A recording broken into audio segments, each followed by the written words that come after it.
प्राचीन काल में एक सेठ जी के 7 पुत्र थे। सातों के विवाह हो चुके थे। सबसे छोटे पुत्र की पत्नी श्रेष्ठ चरित्र की विदुषी और सुशील थी, परंतु उसके भाई नहीं था।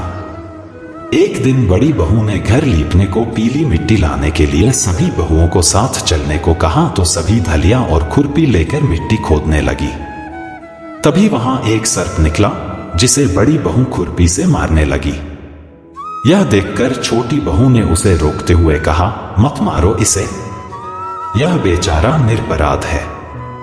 यह सुनकर बड़ी बहू ने उसे नहीं मारा। तब सर्प एक ओर जा बैठा। तब छोटी बहू ने उससे कहा, हम अभी लौट कर आती हैं, तुम यहां से जाना मत। यह कहकर वह सबके साथ मिट्टी लेकर घर चली गई और वहां कामकाज में फंसकर सर्प से जो वादा किया था उसे भूल गई। उसे दूसरे दिन वह बात याद आई तो सबको साथ लेकर वहां पहुंची और सर्प को उस स्थान पर बैठा देखकर बोली, सर्प भैया नमस्कार। सर्प ने कहा, तू भैया कह चुकी है, इसलिए तुझे छोड़ देता हूं, नहीं तो झूठी बात कहने के कारण तुझे अभी डस लेता। वह बोली, भैया मुझसे भूल हो गई, उसकी क्षमा मांगती हूं। तब सर्प बोला, अच्छा, तू आज से मेरी बहन हुई और मैं तेरा भाई हुआ, तुझे जो मांगना हो मांग ले। वह बोली, भैया मेरा कोई नहीं है, अच्छा हुआ जो तू मेरा भाई बन गया। कुछ दिन व्यतीत होने पर वह सर्प मनुष्य का रूप रखकर उसके घर आया और बोला कि मेरी बहन को भेज दो। सबने कहा कि इसके तो कोई भाई नहीं था, तो वह बोला, मैं दूर के रिश्ते में इसका भाई हूं, बचपन में ही बाहर चला गया था। उसके विश्वास दिलाने पर घर के लोगों ने छोटी को उसके साथ भेज दिया। उसने मार्ग में बताया कि मैं वही सर्प हूं, इसलिए तू डरना नहीं और जहां चलने में कठिनाई हो वहां मेरी पूंछ पकड़ लेना। उसने कहे अनुसार ही किया और इस प्रकार वह उसके घर पहुंच गई। वहां के धन ऐश्वर्य को देखकर वह चकित हो गई। एक दिन सर्प की माता ने उससे कहा, मैं एक काम से बाहर जा रही हूं, तू अपने भाई को ठंडा दूध पिला देना। उसे यह बात ध्यान न रही और उससे गर्म दूध पिला दिया, जिसमें उसका मुख बेतरह जल गया। यह देखकर सर्प की माता बहुत क्रोधित हुई, परंतु सर्प के समझाने पर शांत हो गई। तब सर्प ने कहा कि बहन को अब उसके घर भेज देना चाहिए। तब सर्प और उसके पिता ने उसे बहुत सा सोना, चांदी, जवाहरात, वस्त्रभूषण आदि देकर उसके घर पहुंचा दिया। इतना ढेर सारा धन देखकर बड़ी बहू ने ईर्ष्या से कहा, भाई तो बड़ा धनवान है, तुझे तो उससे और भी धन लाना चाहिए। सर्प ने यह वचन सुना तो सब वस्तुएं सोने की लाकर दे दी। यह देखकर बड़ी बहू ने कहा, इन्हें झाड़ने की झाड़ू भी सोने की होनी चाहिए। तब सर्प ने झाड़ू भी सोने की लाकर रख दी। सर्प ने छोटी बहू को हीरामणियों का एक अद्भुत हार दिया था। उसकी प्रशंसा उस देश की रानी ने भी सुनी और वह राजा से बोली कि सेठ की छोटी बहू का हार यहां आना चाहिए।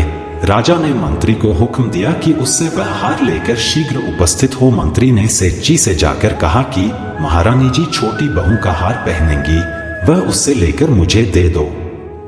सेठ जी ने डर के कारण छोटी बहू से हार मंगाकर दे दिया। छोटी बहू को यह बात बहुत बुरी लगी। उसने अपने सर्प भाई को याद किया और आने पर प्रार्थना की, भैया रानी ने हार छीन लिया है, तुम कुछ ऐसा करो कि जब वह हार उसके गले में रहे तब तक के लिए सर्प बन जाए और जब वह मुझे लौटा दे तब हीरों और मणियों का हो जाए। सर्प ने ठीक वैसा ही किया। जैसे ही रानी ने हार पहना वैसे ही वह सर्प बन गया। यह देखकर रानी चीख पड़ी और रोने लगी। यह देखकर राजा ने सेठ के पास खबर भेजी कि छोटी बहू को तुरंत भेजो। सेठ जी डर गए कि राजा न जाने क्या करेगा। वे स्वयं छोटी बहू को साथ लेकर उपस्थित हुए। राजा ने छोटी बहू से पूछा, तूने क्या जादू किया है, मैं तुझे दंड दूंगा। छोटी बहू बोली, राजन धृष्टता क्षमा कीजिए, यह हार ही ऐसा है कि मेरे गले में हीरों और मणियों का रहता है और दूसरे के गले में सर्प बन जाता है। यह सुनकर राजा ने वह सर्प बना हार उसे देकर कहा, अभी पहनकर दिखाओ। छोटी बहू ने जैसे ही उसे पहना वैसे ही हीरो मणियों का हो गया। यह देखकर राजा को उसकी बात का विश्वास हो गया और उसने प्रसन्न होकर उसे बहुत सी मुद्राएं भी पुरस्कार में दी। छोटी वह अपने हार और इन सहित घर लौट आई। उसके धन को देखकर बड़ी बहू ने ईर्ष्या के कारण उसके पति को सिखाया कि छोटी बहू के पास कहीं से धन आया है। यह सुनकर उसके पति ने अपनी पत्नी को बुलाकर कहा, ठीक ठीक बता कि यह धन तुझे कौन देता है। तब वह सर्प को याद करने लगी। तब उसी समय सर्प ने प्रकट होकर कहा, यदि मेरी धर्म बहन के आचरण पर संदेह प्रकट करेगा तो मैं उसे खा लूंगा। यह सुनकर छोटी बहू का पति बहुत प्रसन्न हुआ और उसने सर्प देवता का बड़ा सत्कार किया। उसी दिन से नागपंचमी का त्योहार मनाया जाता है और स्त्रियां सर्प को भाई मानकर उसकी पूजा करती हैं।